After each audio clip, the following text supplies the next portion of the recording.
বন্ধু ভাবতে তো হরবাত মেলা দিন হয়েছে আর থাকুন যেত না। বেশি থাকলে সমস্যা তো। হারাম দানা নামাই করে ভাবতে যে হরবাত আর থাকুন যেত না জামু গই। ব্যাগটা কোথায় দিবি রিক্সা কাম ধরে তুমি আগুন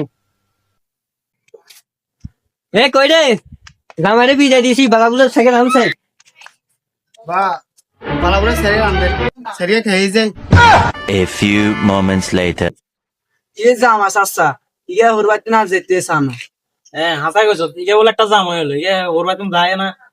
এ দোকানদার এটা থাকুন তো কি কইতাম হরবাত আইতে হয়ে গেছে বাই থাকলে আমার 10-12 ডেলি চা হয়ে যায়। আমার আব্বা ডেলি এক ব্যাগ করে চা খায়। আমার দাদা এই শক্তি একদিন গুছাই একে হাতে মারি এলাইছে। এই বংশের ফুলা আমি। দুলা ভাই আপনারা দেখলে বোঝা যায় আপনি যে ওই বংশের লোক। তো আপনি শ্বশুর বাড়িতে আছেন কদিন হয়েছে? বেশি দিন হয় নাই তো, গেছে এদের 15 দিন আগে আইছি মাত্র। ওর বাড়ি টায়ার খাইতাম না, দৈনিক গরু গোস্ত আর পোল্ট্রি মরম। বাইর থেকে যে খাওনি খাইছি, দৈনিক আলু ভর্তা আর শুটকি ভর্তা। ওর বাড়ি টায়ার খাইতাম না, শুকাই গেছি। তো দুলা ভাই আপনার শ্বশুরে তো আমি চিনি, উনি তো খুব ভালো মানুষ। আর কি কইলেন দৈনিক আলু ভর্তা দিয়ে শুটকি ভর্তা দিয়ে ভাত খান? আরে না না, কি এর আলু ভর্তা? আমগো বাড়িতে এই বড় গরু জবা করে। আমাকে এটা একটা এলাকা, এলাকার একটা মানুষও বালা না। সি জামাই হরবাত তুমি থাকেন 10 জনে কি এখন আসসালামু আলাইকুম চাচা, ভালো আছেন? ওয়ালাইকুম সালাম ভাত একটা দিছে কই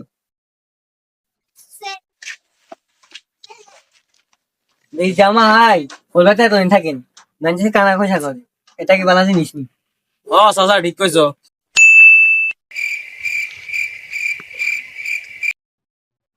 বন্ধু ভাবতে তো হরবাত মেলা দিন হয়েছে আর থাকুন যেত না। বেশি থাকলে সমস্যা তো। হারাম দানা নামাই করে ভাবতে যে হরবাত আর থাকুন যেত না জামু গই। ব্যাগটা কোথায় দিবি রিক্সা কাম ধরে তুমি আগুন কই রে জামাইরে বিদায় দিয়েছি বাগাগুলো সাইকেল আনছে বা পালা বলে সেরে আনবে সেরিয়ে খেয়ে যায়। A few moments later. জামা চাচ্ছা ইয়া হরবাত না যেতে সামনে হাসাই গেছো ইকে বলে একটা জাম হয়ে গেলো ইয়ে ওর ভাই তুমি যায় না। এ দোকানদার এটা থাকুন তো কি কইতাম ওর বাড়ি আইতে হয়ে গেছে বাই থাকলে আমার 10-12 ডেলি চা হয়ে যায়। আমার আব্বা ডেলি এক ব্যাগ করে চা খায়। আমার দাদা এই শক্তি একদিন গুছাই একে হাতে মারি এলাইছে।